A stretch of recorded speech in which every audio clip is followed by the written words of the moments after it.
मित्रों नमस्कार, मैं मनोज सिंह आप सभी का स्वागत एवं अभिनंदन करता हूं। हाँ, इसके पहले हम लोग जो है संज्ञा और एक दिन हम नहीं थे तिवारी जी ने सर्वनाम आपको पढ़ाया है और उसके बाद लिंग वचन और पढ़ चुके हैं आप। आज हम लोग कारक के बारे में देखते हैं। कारक के बारे में देखते हैं उसके पहले आप लोगों की परीक्षाएं नज़दीक आ गई हैं। संभवतः परीक्षा इसी डेट पर हो जाएगी, तो आपको लापरवाही करने की कोई आवश्यकता नहीं है। आप जैसे हैं ऐसे लगे रहिए। जहाँ पर हैं आप अभ्यास ज़रूर करिए, प्रश्न पत्र का अभ्यास ज़रूर करिए। इससे क्या है, आपका अनुभव थोड़ा और कॉन्फिडेंस आपका कुछ बढ़ेगा, तो आपको पता चलेगा कि हाँ, हम कितना कर ले रहे हैं। ठीक, अगर कम भी हो रहा है तो डरने की आवश्यकता नहीं है। यहाँ अगर आप 100 प्रश्न कर रहे हैं तो परीक्षा में आप 105 करेंगे, क्योंकि वहाँ आपका दिमाग तेज चलेगा। ठीक, इसके लिए परेशान होने की आवश्यकता नहीं है। आज हम लोग कारक के बारे में देखते हैं। सबसे पहले यही देखा जाए, कारक की परिभाषा क्या हो सकती है। कारक अगर हम देखें कि मूल धातु है जिसमें अक प्रत्यय लगा हुआ है। यहाँ पर हम देखेंगे ये क्या है, क्री धातु है और यहाँ पर अक जो है वो क्या है, प्रत्यय है। तो आपसे हम कहें क्री धातु और अक प्रत्यय मिलने से क्या बनता है, तो कारक बन जाता है। ठीक, हम आपसे क्या बताएं, हमने आपको बताया कि आज हम कारक पढ़ेंगे। कारक का मूल सबसे पहले यदि हम देखते हैं तो कारक क्री धातु से बनता है और उसमें अक प्रत्यय लगा देते हैं तो कारक शब्द बन जाता है। अब यहाँ कारकों के बारे में हम बात करें, कुछ थोड़ी सी बात हमको समझ में आती है कि संस्कृत में अगर हम देखते हैं, हाँ सबसे पहले कारक की परिभाषा हम देख लेते हैं कि संज्ञा या सर्वनाम, संज्ञा या सर्वनाम के जिस रूप से किसी का संबंध किसी दूसरे वाक्य के साथ जाना जाए, संज्ञा या सर्वनाम का संबंध किसी दूसरे वाक्य के साथ जाना जाए तो उसे हम क्या कहेंगे, उसे हम कारक कहेंगे। ठीक, आगे अब हम देखते हैं कारक। सबसे पहले प्रश्न यही बन जाता है कि कारक के कितने प्रकार हैं। ऐसे अगर हमारे हिंदी में पूछेगा तो 8 हो जाएंगे। अगर आपसे सीधे सीधे प्रश्न पूछता है कारकों की संख्या कितनी है, तो आपको 8 बताना है। अगर पूछ लिया किशोरी दास वाजपेयी के अनुसार कारकों की संख्या कितनी है, तो आपको 6 बताना है। क्योंकि हम यहाँ देखते हैं संस्कृत में अगर हम देखें तो कारक 6 ही प्रकार के होते हैं, और यदि हिंदी में देखें कारक संस्कृत में 6। अब वहीं 6 किशोरी दास वाजपेयी, क्योंकि इनका आधार संस्कृत साहित्य संस्कृत व्याकरण है, तो किशोरी दास वाजपेयी जी जो है 6 को मानते हैं। यहाँ पर आप देखिए 6 को मानते हैं। यहीं अगर आप देखें हिंदी में हम अगर देखें तो सबसे प्रामाणिक पुस्तक हमारे पास वासुदेव नंदन जी की है। वासुदेव नंदन जी की पुस्तक हो चाहे हरदेव बाहरी जी की पुस्तक हो, दो की दोनों पुस्तकों में क्या माना गया है, हाँ 8 कारक माने गए हैं। तो सीधे सीधे हमको क्या समझना है कि कारक के 8 भेद होते हैं। अगर किसी किशोरी दास वाजपेयी के अनुसार पूछता है तब 6, या तो पूछता है संस्कृत में कारकों की संख्या कितनी है तो 6।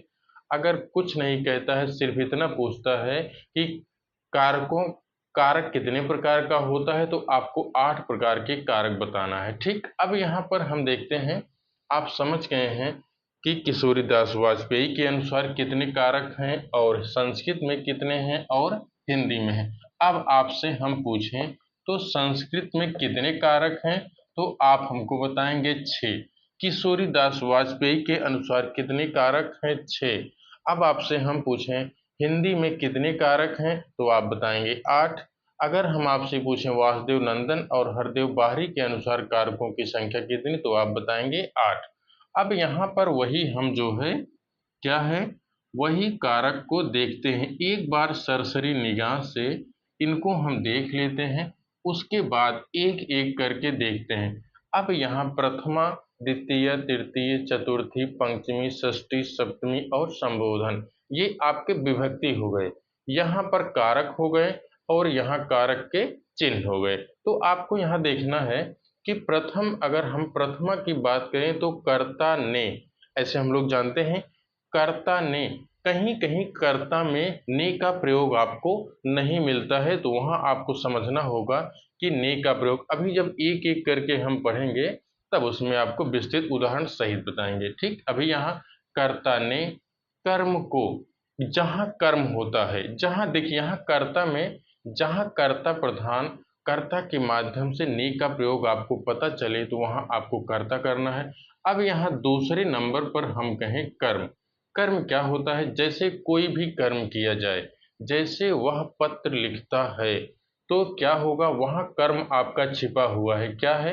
वह पत्र को लिखता है, ऐसे प्रश्न आता है। ठीक, अब यहाँ करण, करण में अगर हम आपसे कहें तो करण एक साधन, करण से, ये एक साधन के रूप में कार्य करता है। जैसे 2021 में आया था, 21 में आया था या 16 में आया था, वह टेलीफोन से बात करता है। तो कुछ लोगों ने उसको कहाँ समझ लिया था? अधिकरण में समझ लिया था में। ऐसा नहीं है, क्योंकि टेलीफोन से बात करता है तो टेलीफोन क्या हो जाएगा? जैसे ये हम कलम से, मार्कर से यहाँ लिख रहे हैं, तो ये हमारा साधन हो जाएगा। ठीक, अब यहाँ हम आपको बताएं, करण से, वह टेलीफोन से बात करता है। अभी हम उस पे अगर कहें अधिकरण का प्रयोग करें, में करें या पर करें, तो टेलीफोन में, अगर वह टेलीफोन में घुसकर बात करेगा, टेलीफोन के अंदर जाएगा तब अधिकरण होगा, या तो वह टेलीफोन पर चढ़कर बात करेगा तो अधिकरण हो जाएगा। दूसरा उदाहरण इसका देखिए, जैसे हमने आपको कहा कि अंग्रेजी में इन और आन आप जानते हैं, वहां एक इन का अंदर और आन का मतलब ऊपर। जैसे रमेश अपने घर के अंदर है, तो इसका मतलब क्या है कि में हो जाएगा, वह अपने घर के अंदर है। अब यहाँ हम कहें दूसरा उदाहरण वही लीजिए, राम छत पर बैठा है, इसका मतलब वो उस पर छत पर बैठा हुआ है, तो अधिकरण हो जाएगा। यहाँ हमने आपको बताया कि वह टेलीफोन से बात करता है तो वो करण हो जाएगा, क्योंकि उसका साधन है। साधन के रूप में जिस भी वस्तु का हम प्रयोग करेंगे वो आपका करण में हो जाएगा। अब यहाँ है संप्रदान। संप्रदान के लिए, किसी दूसरे के लिए जो भी वस्तु दी जाए, ली जाए, वो आपकी क्या हो जाएगी? संप्रदान हो जाएगी। अब यहाँ अलग, अपादान की बात करें तो से अलग दिया गया है, लेकिन यहाँ अलगाव होता है, दो वस्तुओं का एक दूसरे से अलगाव होता है।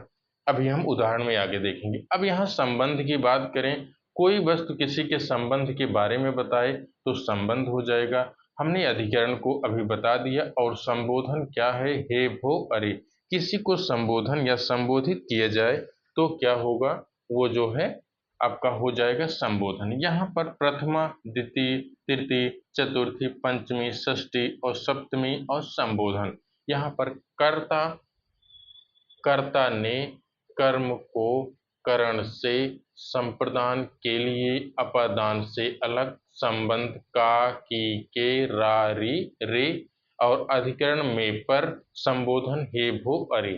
ठीक, आप देख चुके हैं, ये प्रश्न जरूर ध्यान दीजिए। जहां पर आपको क्या दिख रहा है? यहाँ पर आपको क्री धातु दिख रही है, और इसमें अक प्रत्यय जोड़ देंगे तो क्या बन जाएगा? आपका कारक बन जाएगा। अब हम लोग एक एक कारक को देखते हैं, एक एक कारक को देखते हैं। जब संभवतः हम जितने उदाहरण आपके पास हो सकता है उतना पहुंचाने का प्रयास कर रहे हैं। हो सकता है परीक्षा में यहीं से आ जाए, लेकिन ये 100% हमारी गारंटी नहीं है कि ये यही आएगा। ठीक, लगभग प्रयास किया जा रहा है।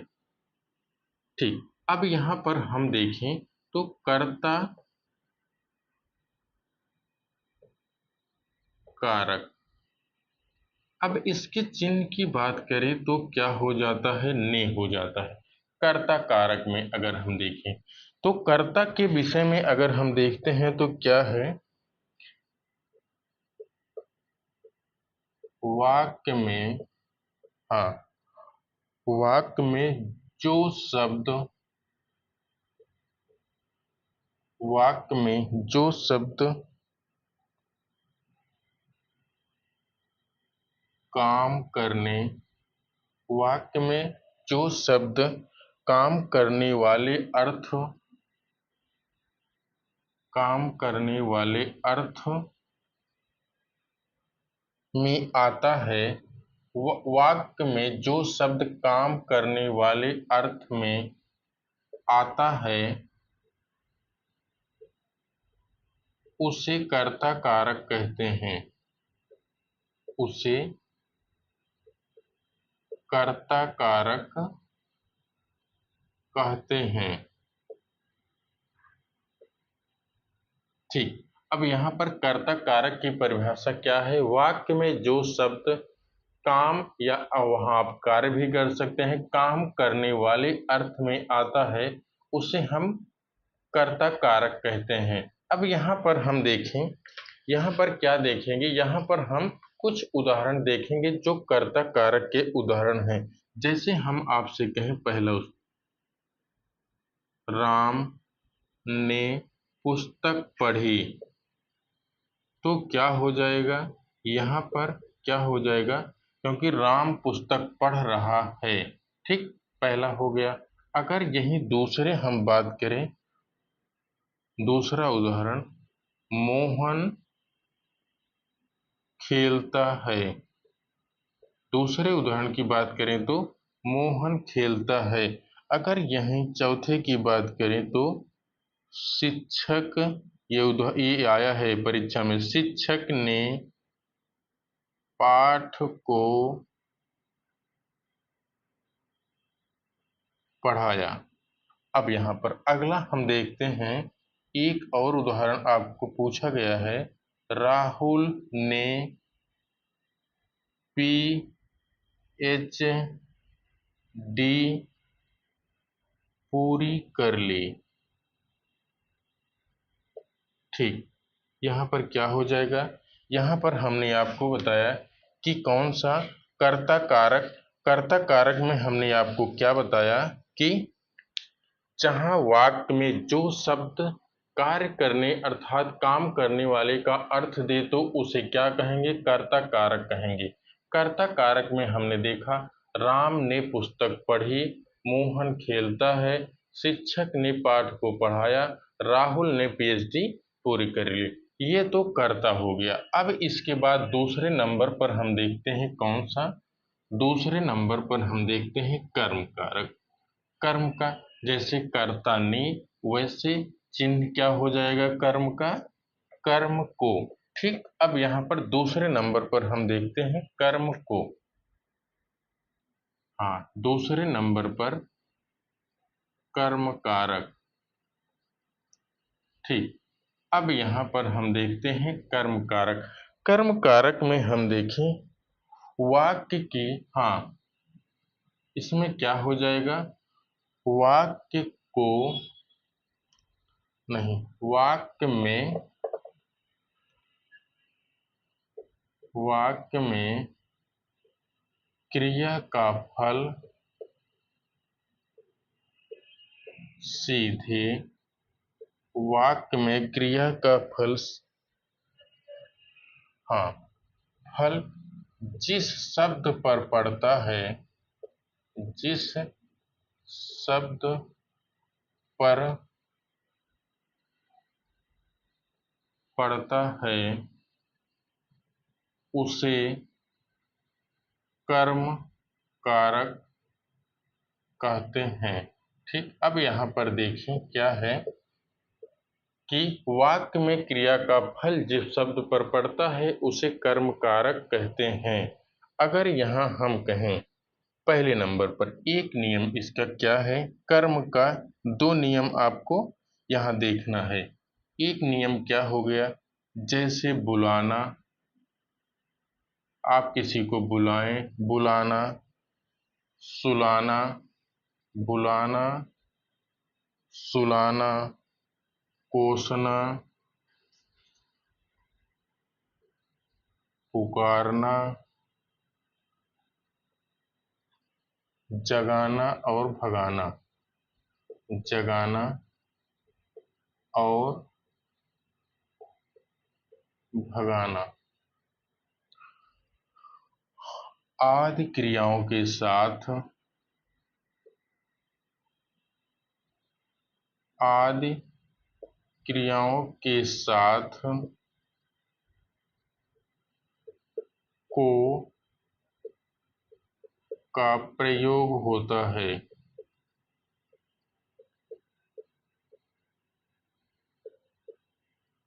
ठीक, अब यहाँ पर उदाहरण देखते हैं।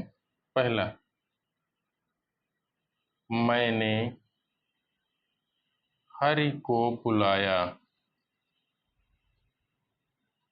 या मैंने राम को बुलाया, जो भी आप कर सकते हैं कर लीजिए। माँ ने बच्चे को बुलाया, बच्चे को बुलाया। तो यहाँ पर हमने क्या देखा? हमने देखा कि कर्म वाक्य की क्रिया का फल सीधे जिस शब्द पर पड़ता है उसे कर्म कहते हैं। कर्म का पहला नियम हमने देखा, बुलाना, सुलाना, कोसना, पुकारना, जगाना और भगाना आदि क्रियाओं के साथ को का प्रयोग होता है। ठीक, यहाँ पर देखिए, को का प्रयोग होता है। ठीक, अब यहाँ पर हमने उदाहरण आपको बताया, मैंने हरि को बुलाया, माँ ने बच्चे को बुलाया। ठीक, अब यहाँ नियम नंबर 1 हुआ। ठीक, हमने आपको कर्म का एक नियम बताया, बुलाना, सुलाना, कोसना, पुकारना, जगाना, भगाना आदि क्रियाओं के साथ को का प्रयोग होता है। अब दूसरे नियम की तरफ हम देखते हैं, कौन सा नियम दूसरा है। ठीक, कर्म का ही दूसरा नियम आप देखिए, दो नियम हैं इसके। दूसरे नियम की अगर हम बात करें, मारने का अर्थ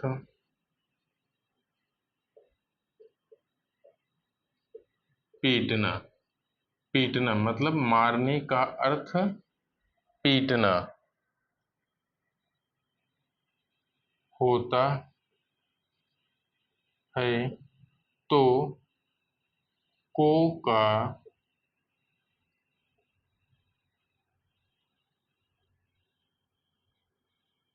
प्रयोग होता है।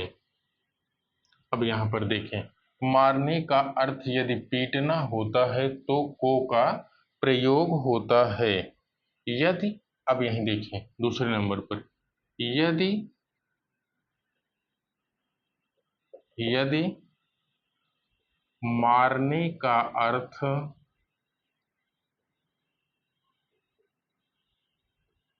शिकार करना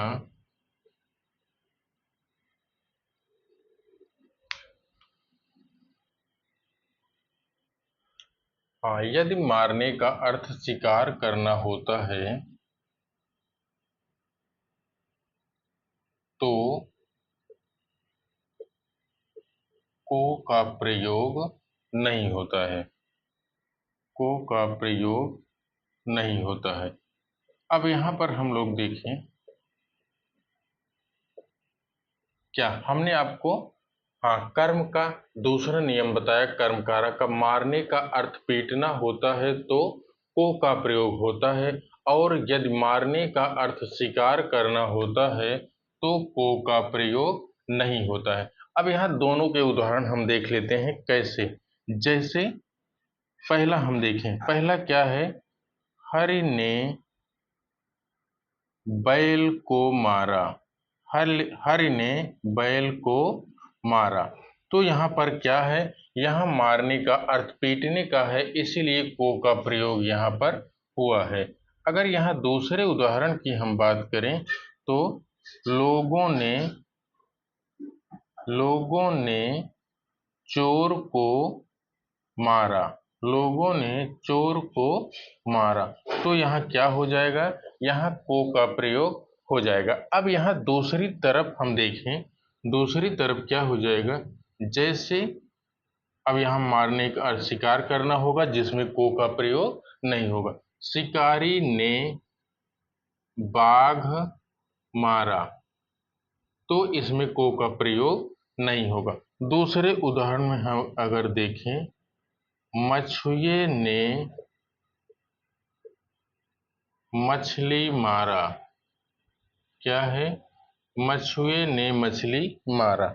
हमने आपको क्या बताया, कि हमने आपको बताया कि मारने का अर्थ जहां पीटना होगा वहां पर को का प्रयोग होगा, और मारने का अर्थ जहां शिकार करना होगा वहां पर को का प्रयोग नहीं होगा। ये कर्म कारक की बात हमने आपको बताया। ठीक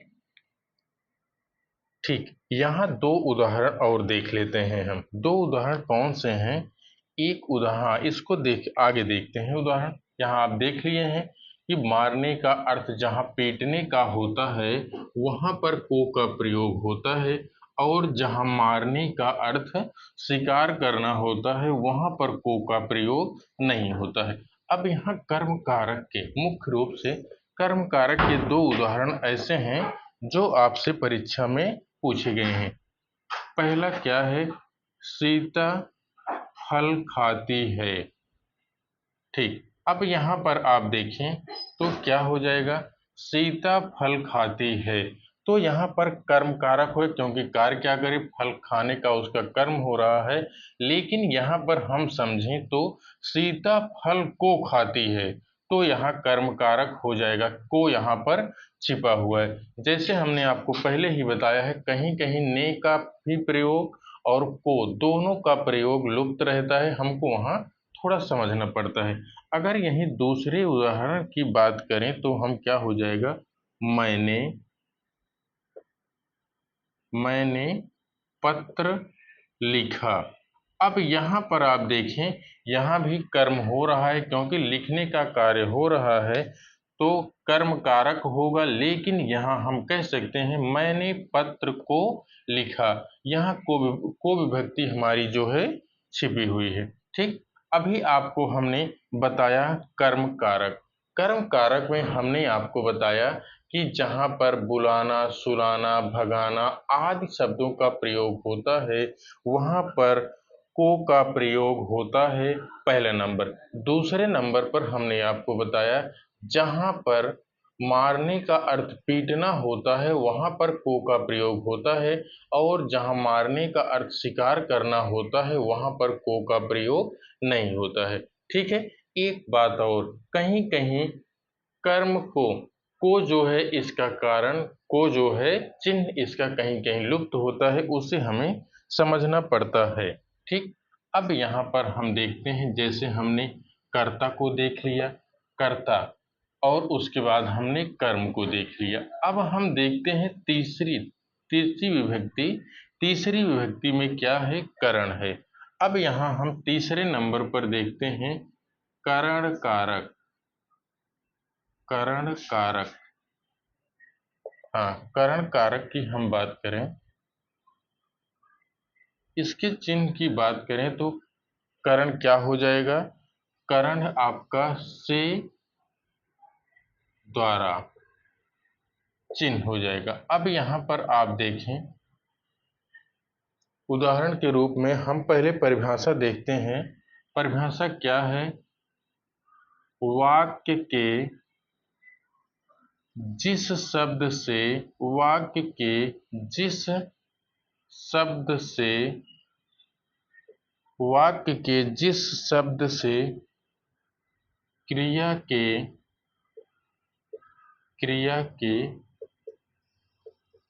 संबंध का बोध होता है, संबंध का बोध होता है, उसे हम करण कारक कहते हैं। ठीक, हमने आपको क्या बताया कि हमने आपको बताया करण कारक। करण कारक की अगर चिन्ह की बात करते हैं तो से द्वारा। अब परिभाषा में देखें तो वाक्य के जिस शब्द से क्रिया के संबंध का बोध होता है तो उसे हम करण कारक, हाँ, थोड़ा सा यहाँ छूट गया था, करण कारक कहते हैं। ठीक, अब यहाँ पर हम देखें, अब यहाँ उदाहरण की हम बात करें तो यहाँ पर कई उदाहरण आपको मिल जाएंगे। जैसे वह कुल्हाड़ी से वृक्ष वह कुल्हाड़ी से वृक्ष काटता है। अब यहाँ हम देखें, यहाँ क्या है? कुल्हाड़ी क्या है? कुल्हाड़ी उसका साधन है, क्योंकि वृक्ष काटने का कार्य किसके द्वारा किया जा रहा है? वो कुल्हाड़ी के द्वारा किया जा रहा है। तो हम देखें, वह कुल्हाड़ी से वृक्ष काटता है तो करण कारक हो जाएगा। अगर दूसरे उदाहरण की हम बात करें तो क्या हो जाएगा? साधुओं की संगति से, साधुओं की संगति से, हाँ, साधुओं की संगति से बुद्धि सुधरती है। अब यहाँ पर हम देखें, यह सही भी बात है, क्योंकि आप जिस व्यक्ति के साथ जैसे रहेंगे वैसे स्वभाव आपके ऊपर प्रभाव जरूर पड़ेगा, कुछ ना कुछ तो प्रभाव जरूर पड़ेगा। ठीक है, साधुओं की संगति से बुद्धि सुधरती है। अब बताया क्या जा रहा है? साधु अर्थात सज्जन व्यक्ति जो होते हैं, उनके साथ आप रहेंगे तो उनका प्रभाव आप पर पड़ेगा, तो जो आपकी बुद्धि सुधरेगी। ठीक, अब यहाँ पर हम तीसरे उदाहरण की बात करें। तीसरे उदाहरण की हम बात करें तो क्या हो जाएगा? ये आपके सभी उदाहरण पूछे गए हैं परीक्षा में, आप देख सकते हैं यूथ में। सेवा सत्कार से, सेवा सत्कार से आदर भाव बढ़ता है। ठीक, यहाँ पर क्या है? सेवा सत्कार से आदर भाव बढ़ता है। ठीक, यह अब यहाँ देखें, भगवान राम, ऐसे भी कर सकते हैं, नहीं तो क्या कर सकते हैं? राम ने रावण को, राम ने रावण को बाण से मारा, बाण से मारा। तो क्या है? यहाँ रावण को मारने का साधन राम का क्या है? वो बाण है, बाण से मारते हैं। अगला अगला प्रश्न है, मैं तुमसे टेलीफोन पर बात करूंगा। ठीक, यहां देखते हैं, पांचवा उदाहरण है, राम ने रावण को बाण से मारा। ये तो आप बचपना से पढ़ते हुए आ रहे हैं। तो ये है, मैं तुमसे टेलीफोन पर बात करूंगा। टेलीफोन क्या है? बात करने का एक माध्यम है, ना कि उसमें हम घुसकर बात करते हैं और ना उस पर चढ़कर बात करते हैं। तो अधिकरण कतई नहीं होगा, वो करण होगा, क्योंकि वह बात करने का साधन है। ठीक, अगला अगला उदाहरण देखते हैं। इतना देख लिए हो तो आगे बढ़ जाए। आगे अगला उदाहरण देखते हैं।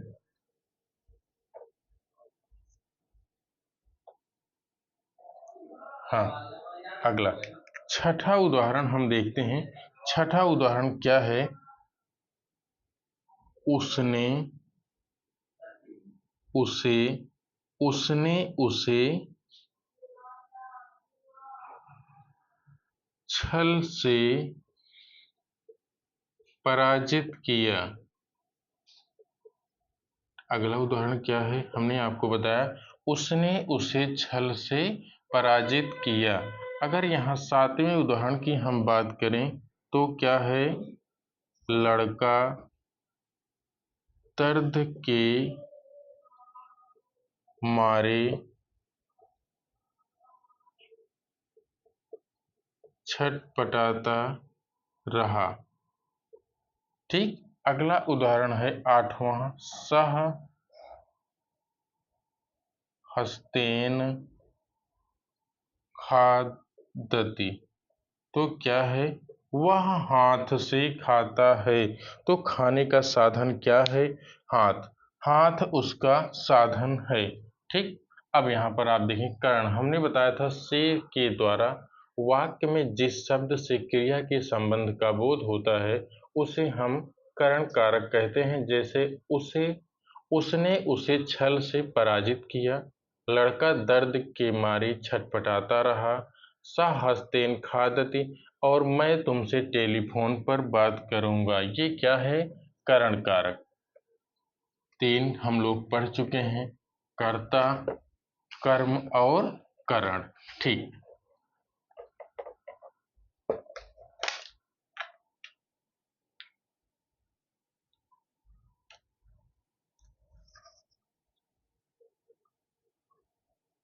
आगे हम लोग देखते हैं आगे कौन सा है।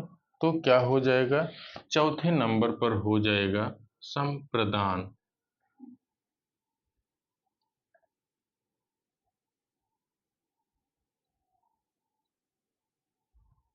संप्रदान कारक। अगर इसके चिन्ह की हम बात करें तो क्या हो जाएगा, के लिए। ठीक, यहां पर देखते हैं क्या हो जाएगा, के लिए। तो इसकी परिभाषा की हम बात करें, जिसके द्वारा, संप्रदान में हम देखें जिसके लिए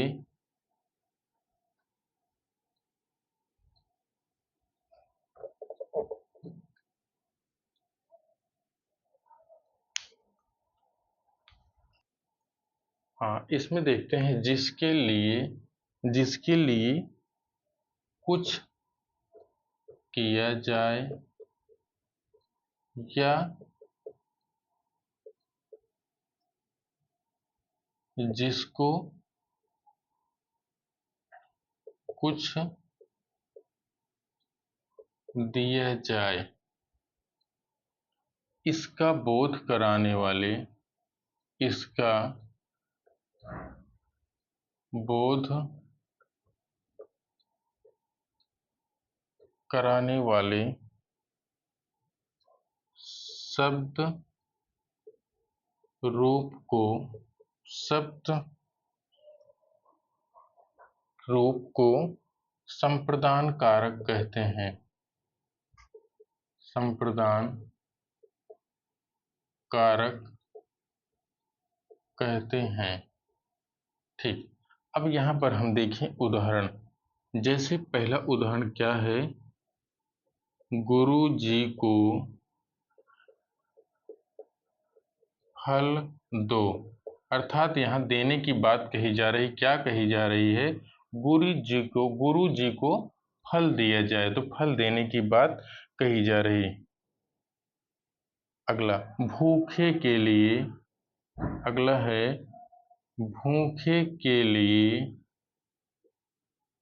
रोटी लाओ। अब यहाँ के लिए बात हो गई है तो भी आपका संप्रदान हो जाएगा। अगला है माँ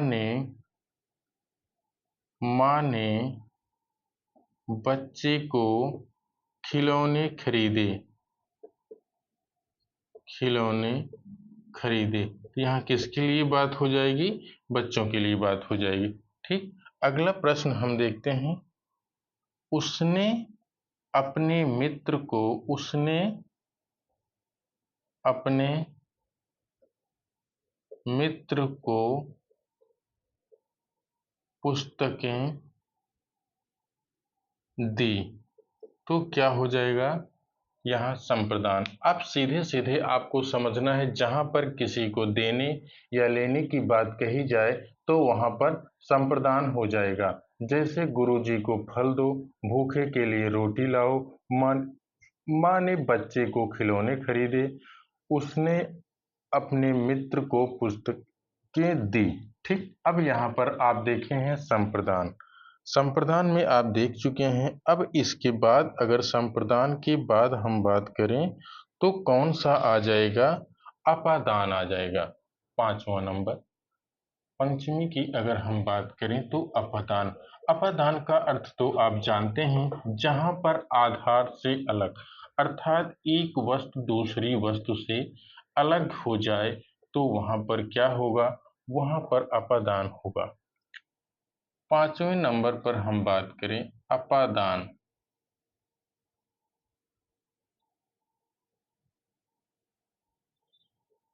अपादान कारक। ठीक, अब यहां पर हम देखते हैं अपादान की अगर हम परिभाषा की बात करें तो क्या हो जाएगा, हाँ, संज्ञा के जिस रूप से, संज्ञा के जिस रूप से संज्ञा के जिस रूप से किसी वस्तु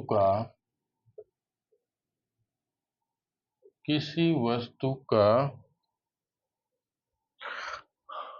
अलग होने का भाव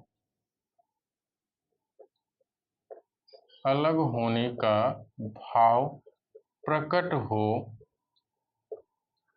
तो वहां पर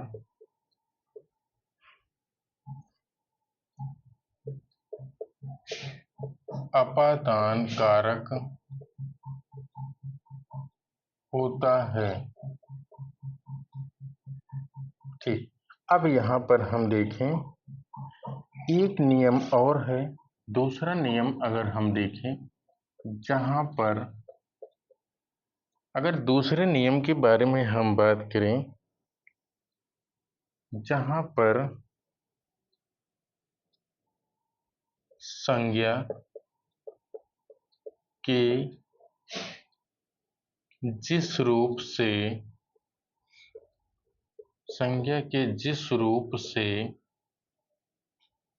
एक वस्तु दूसरी एक वस्तु से दूसरी वस्तु एक वस्तु दूसरी वस्तु से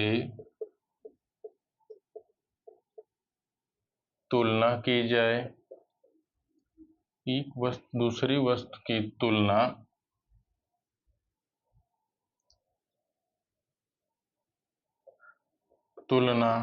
समानता, अलगाव,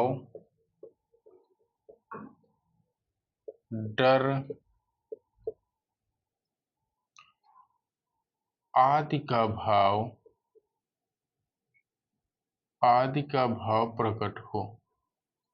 प्रकट हो तो वहां अपादान कारक होता है। अपादान कारक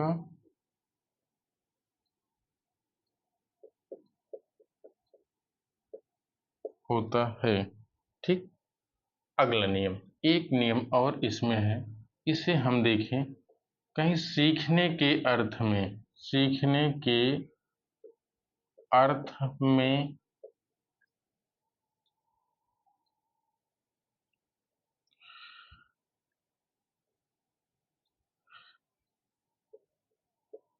लजाने, तुलना,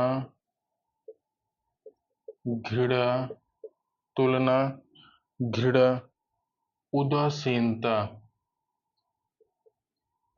उदासीनता का भाव प्रकट होता है।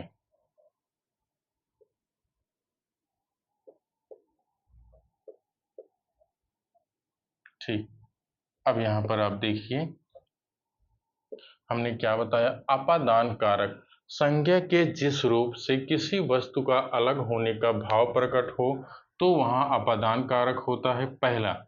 दूसरी परिभाषा में अगर हम देखें, जहां पर संज्ञा के जिस रूप से एक वस्तु का दूसरी तुलना या समानता, अलगाव, डर आदि का भाव प्रकट हो, वहां पर अपादान कारक।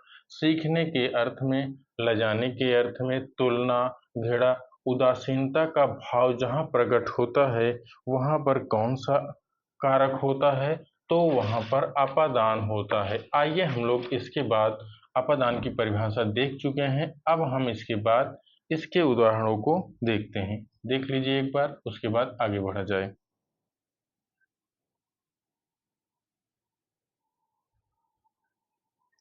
ठीक, चलिए आगे हम लोग उदाहरणों की तरफ चलते हैं।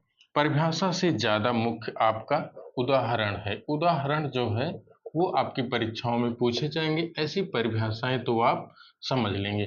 परिभाषा अगर पूछने की बात करेगा तो आपको मेंस में लिखने की आवश्यकता होगी, दे देगा अपादान कारक की परिभाषा सहित 2 उदाहरण प्रकट करिए या लिखिए, जैसे भी लिखिए, तो आपको वहां मेंस में लिखना होगा।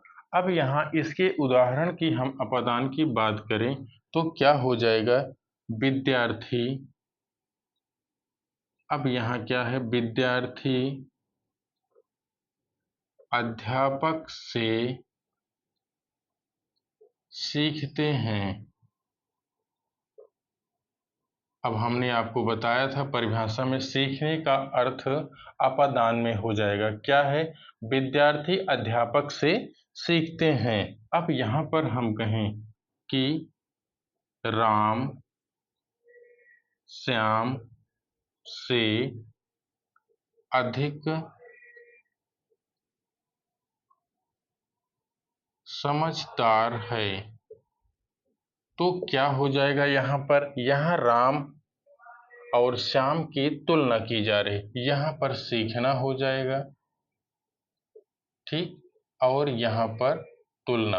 अब यहाँ पर हम देखते हैं, जहाँ पर राम और श्याम, क्या कह रहा है, राम श्याम से अधिक समझदार है, इसका मतलब क्या है कि राम और श्याम की यहाँ तुलना की जा रही है, ठीक। अगला उदाहरण हम देखते हैं, चूहा, बहुत इंपॉर्टेंट है, कई बार पूछा गया है। चूहा बिल से बाहर निकला, अर्थात क्या है, चूहा जो है अपने बिल से बाहर निकल चुका है। बिल्ली छत से कूद पड़ी। अगला उदाहरण है, वह घर से बाहर आया। क्या है, वह घर से बाहर आया। अब क्या हुआ, उसका घर से अलगाव हो जा रहा है, ठीक। अगला है, उससे अच्छे तो आप हैं। उससे अच्छे तो आप हैं। उससे अच्छे तो आप हैं, यहाँ पर क्या हो जाएगा, यहाँ पर तुलना हो जाएगा, ठीक। अब हम आपको बताएं, हमने आपको क्या बताया, हमने आपको अभी अपादान कारक में बताया कि जहाँ पर सीखने का, तुलना, डर आदि का भाव जहाँ प्रकट होता है या अलगाव का, वहाँ पर अपादान होता है। विद्यार्थी अध्यापक से सीखते हैं, राम श्याम से अधिक समझदार है, चूहा बिल से बाहर निकला, बिल्ली छत से कूद पड़ी, वह घर से बाहर निकला, उससे अच्छे तो आप हैं। ये सब जितने उदाहरण हैं सबके सब किसके हैं, अपादान कारक के हैं। अब इसके बाद हम अगला देखते हैं, अपादान के बाद। अपादान के बाद हम संबंध का देखते हैं, संबंध कारक।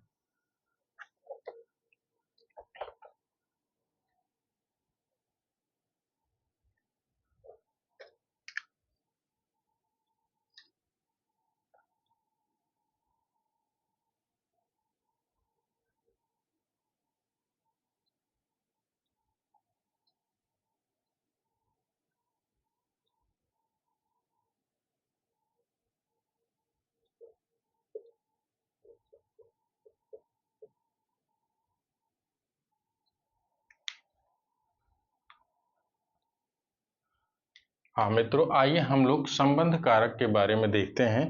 तो संबंध में हमने आपको क्या बताया, इसके अगर चिन्ह की बात करें तो का, की, के और रा, री, रे हो जाता है।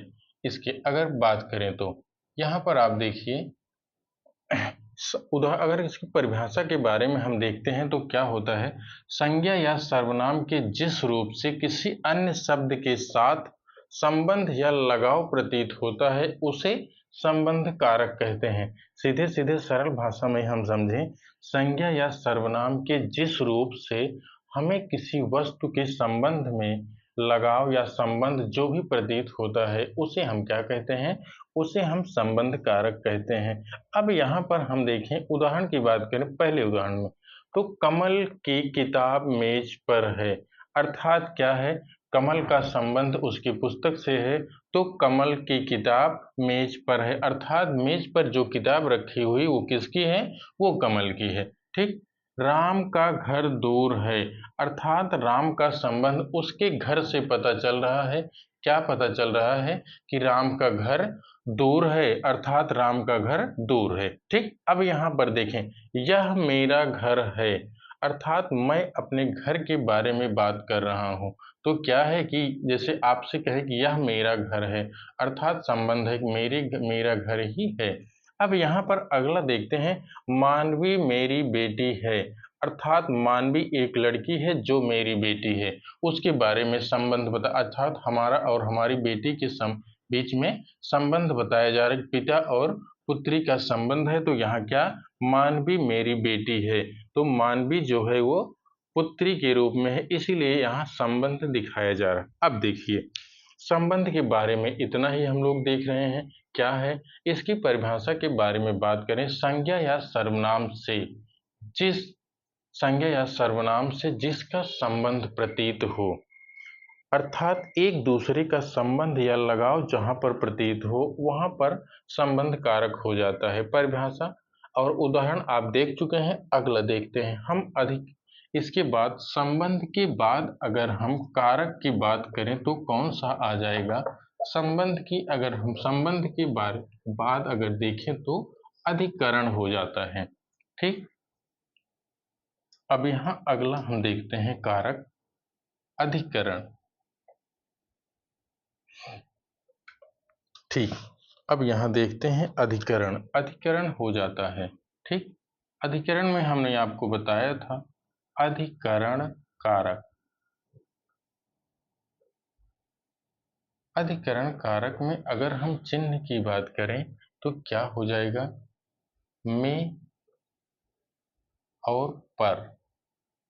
अब यहाँ पर हम देखते हैं क्रिया का आधार, अगर हम परिभाषा की बात करें तो क्या हो जाएगा, क्रिया का आधार, क्रिया का आधार को सूचित करने वाली,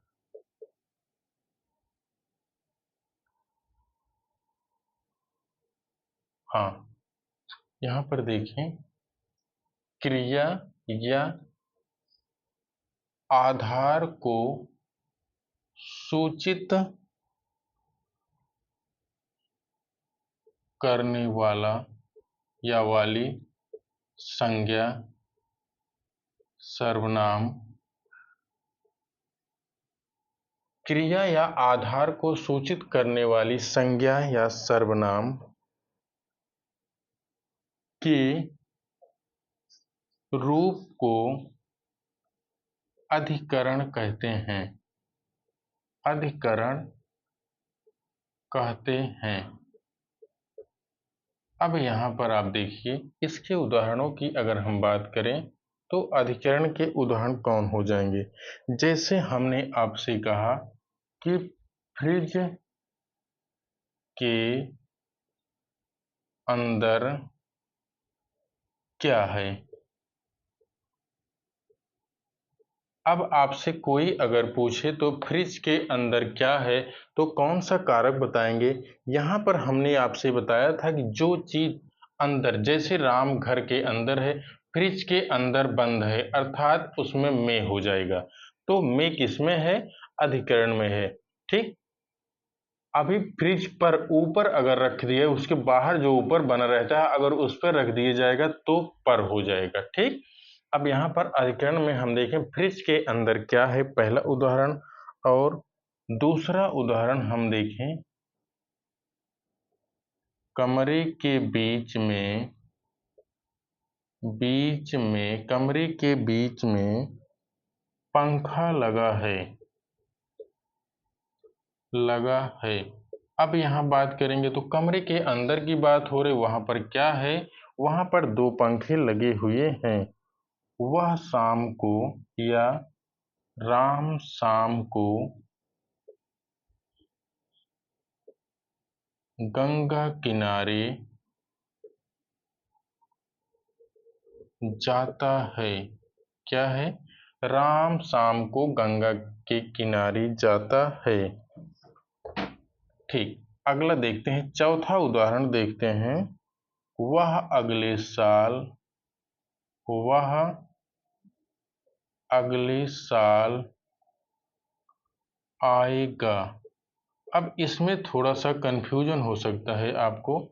तो वह अगले साल आएगा, इसका मतलब बात क्या हो रही है, वह इस साल में नहीं आएगा, अगले साल में आएगा। मतलब इस वर्ष 2025 में नहीं आएगा, वो 2026 में आएगा। मतलब अगले बरस की बात हो रही है, वह अगले साल आएगा। अर्थात समझने के लिए, वह 2025 में नहीं आएगा, वो 2026 में आएगा, मतलब उस साल में आएगा। ठीक, दोनों में अंतर। ठीक, अगला मुख्य उदाहरण जानते हैं जो कई बार परीक्षाओं में पूछा गया है। तोता डाली पर बैठा है। ठीक, अब यहाँ देखते हैं, तोता डाली पर बैठा है। इसका मतलब तोता क्या है, वृक्ष की जो डालियां होती हैं उसी पर बैठा है। तो ठीक है। अब यहाँ पर हमने आपको बताया कि अधिकरण के बारे में, जिससे किसी का आधार पता हो, वहाँ अधिकरण होता है या तो जैसे में और पर इसका चिन्ह है, में राम, जैसे आप समझने के लिए, राम छत घर के अंदर है तो में का प्रयोग होगा। अभी हम कहें राम छत पर है तो पर का प्रयोग होगा। ठीक, आप अधिकरण को समझ चुके हैं। ठीक, अब हम लोग इसके बाद देखते हैं अंतिम। अंतिम कौन सा है? हाँ, अंतिम आठवां अगर देखें तो क्या है? आठवां है संबोधन। संबोधन का चिन्ह अगर हम देखें तो क्या होता है? हे भो अरे, संबोधन में। ठीक, अगला है आठवां संबोधन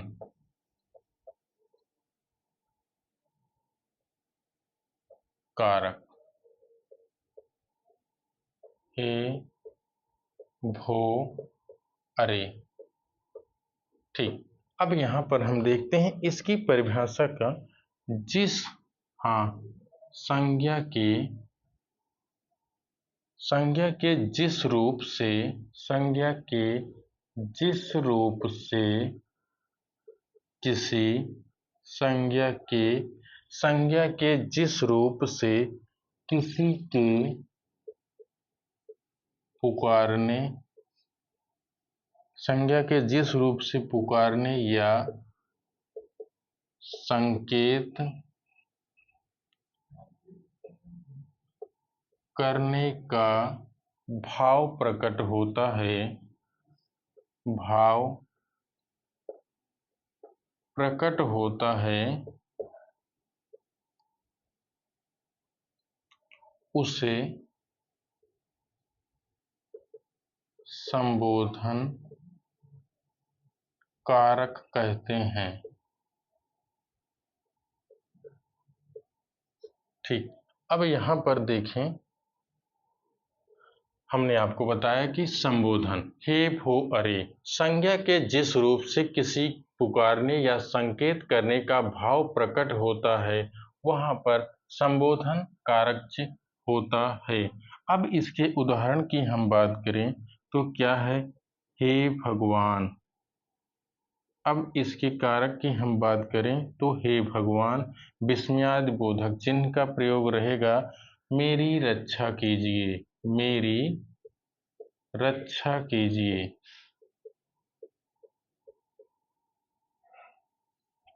अगर दूसरे नंबर पर हम देखें तो क्या है? लड़के, इसमें आदिबोधक चिन्ह का प्रयोग रहेगा। जरा इधर आ, जरा इधर आ। तो क्या हो जाएगा? ये आपका हो जाएगा क्या? संबोधन। मित्रों आप देखिए, अब हम आज कारक, यहाँ हे भगवान, मेरी रक्षा कीजिए, लड़के, जरा इधर आ। तो आज जो है, आज हम लोग कारक को पढ़े हैं। कारक, कारक कितने प्रकार के होते हैं अगर देखा जाए तो? कारक हिंदी में 8 प्रकार के, वासुदेव नंदन जी के अनुसार 8 प्रकार से, और संस्कृत में देखा जाए तो 6 प्रकार से। कारक के बारे में हम लोग पढ़ लिए हैं। जहाँ तक हमको लगा, उदाहरण कुछ परीक्षाओं में पूछे गए हैं वहाँ पर, लेकिन इससे आपका काम नहीं बन सकता है। अब ये हम गारंटी नहीं लेंगे कि जो हम बता दिए हैं बस यहीं से है। हाँ, ये आपके मार्गदर्शन में थोड़ी-सी आसानी कर सकता है। लेकिन आप ये समझें कि 100% यहीं से पढ़ लें तो कार्य हो जाएगा, ऐसा नहीं। आप पढ़ रहे हैं, आपको ये समझ होनी चाहिए, इससे काम हमारा हो पाएगा कि नहीं हो पाएगा। अगर हो जा रहा है तो ठीक है, नहीं हो जा रहा है तो और कहीं न कहीं से आप उदाहरण या उसके परिभाषा को ज़रूर जैसे कारक में क्या है, कारक में आपसे यही पूछेगा कि उदाहरण दे देगा और कौन-सा कारक होगा। यही आपको इतना समझना है। अगर परिभाषा आपको याद है या किस कारक में क्या कहा गया है, तो आप बिल्कुल आसानी से उसको कर सकते हैं। हाँ, बस अगर इसमें देखा जाए तो कारक में इतने ही हैं, अब संज्ञा, सर्वनाम, संज्ञा के बीच में कारक थोड़ा-सा छूट गया था, सर्वनाम की क्लास चल चुकी थी, लेकिन अब संज्ञा हो गया, सर्वनाम हो गया, अगली क्लास में हम विशेषण से शुरू करते हैं। ठीक उसके पहले अगर आप लोगों को हमारी क्लास थोड़ी-सी भी अच्छी लगे, तो चैनल को सब्सक्राइब ज़रूर कर लीजिए क्योंकि आपके एक सब्सक्राइब से हम कहाँ से कहाँ पहुँच सकते हैं। चैनल को सब्सक्राइब कर दीजिए और लाइक कर दीजिए। हाँ, एक चीज़ और अगर आपको हमसे हमारी क्लास आपको अच्छी लगती है या आपको हमसे पढ़ना है, तो गोविंदपुर सब्जी मंडी एसबीआई बैंक के बगल में एक यशस कोचिंग है, वहाँ हमारी सुबह की क्लास 7 साढ़े 7 बजे से और 10 बजे तक चलती है। आप आके वहाँ पहले 10 दिन ट्रायल रूप में ट्रायल कर सकते हैं। उसके बाद अगर आपकी इच्छा हो तो पढ़ सकते हैं, नहीं इच्छा हो तो कोई दबाव नहीं। ठीक है मित्रों, बस आज के लिए इतना ही, अगली क्लास में मिलते हैं, तब तक के लिए नमस्कार।